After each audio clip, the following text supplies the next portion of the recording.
What's up, YouTube? This is Too Raw for TV. So, former NBA player, former TNT analyst, former Boston Celtics president of basketball operations, and current Utah Jazz top executive, Danny Ainge, has come out and said that he believes that current Boston Celtics head coach Joe Mazzulla is a better coach than former Celtic coach Ime Udoka. He said, quote, "This team found joy," talking about the Celtics under under Joe Mazzulla, excuse me. "They were inconsistent, but they were rooting for each other. They were all defending Joe in the media," Ainge told the Boston Globe's Dan Shaughnessy. "You see Joe's toughness and stubbornness. He's a relentless worker. He has a passion to learn. Joe is a leader, and I think this was a difficult situation with the high expectations the team had coming in. I don't think there's anybody there that doesn't believe that Joe is a better coach than Ime Udoka." Now, it's interesting. You did admit that you were probably biased because you hired Joe Mazzulla as an assistant coach. And if Joe Mazzulla is such a great coach, then why was he turned down to be the head coach of the Utah Jazz, which is an organization that you're with now? They instead hired former Celtic assistant Will Hardy. If Joe Mazzulla is a better coach, then why was Boston ever so close to firing him had they have been swept by the Heat? The fact that they forced a seventh game probably saved Joe Mazzulla for at least one more year, though it did cost the jobs of the underlings under Joe Mazzulla.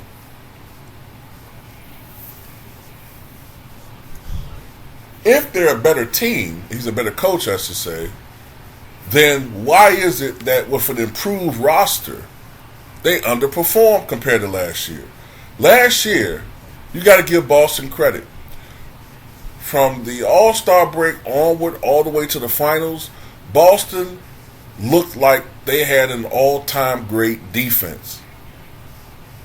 And when they were going offensively, they were simply unbeatable.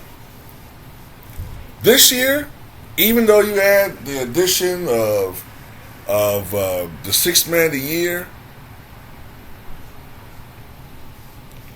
even though you had other additions to the roster,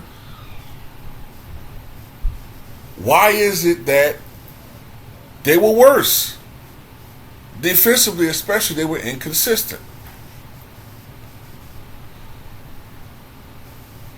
So it didn't matter that they added Malcolm Brogdon.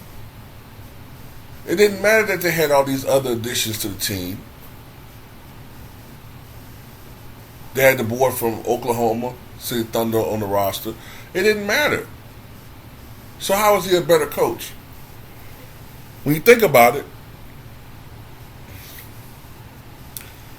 in the first round, they struggled somewhat with a Hawks team they should have swept. Had to come back from 3-2 to beat a bumbling Sixers team led by career chokers in Embiid and Harden. And in a finals where they should have clobbered the Miami Heat, they fell down an 0-3 hole only to climb out of it and then put up the most pathetic Game 7 performance in front of a Boston crowd in the history of the fucking NBA. Yeah, Joe Mazzulla did a real good job being a leader in that game, ladies and gentlemen. He really motivated the troops in that one.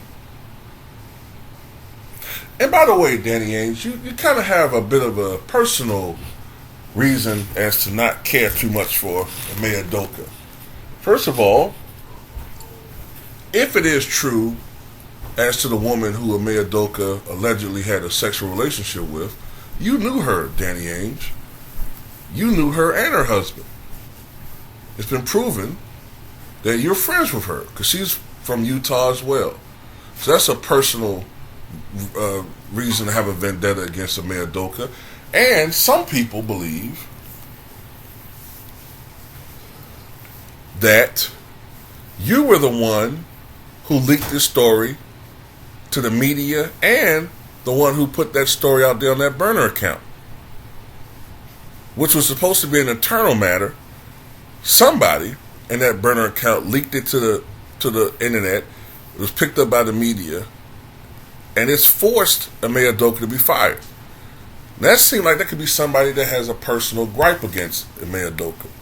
Now, I can't sit up here and say it was you, because I don't have the evidence for that, but you would definitely be a candidate if this was a criminal matter. And if I was investigating the situation, you would definitely have a motive. At the end of the day, Ime Udoka was a far superior coach to Joe Mazzulla. The Celtics dropped the ball. The Celtics should have never fired this man. Most they should have done was, first of all, this thing should have never been out there anyway for the public consumption. It was embarrassing for Nia Long to have to go through this. This should have been done internally. It should have been some fine and suspension of a couple of games. It should have never gotten out exactly why he was fined. And he should have kept his job. He should have never been fired.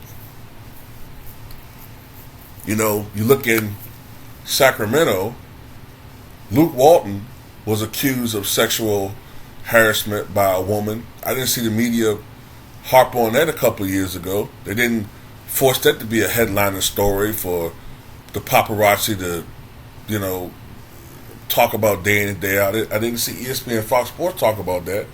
He kept his job, even though he's since been fired for being a mediocre coach. But anyway, that's all I got to say on this one.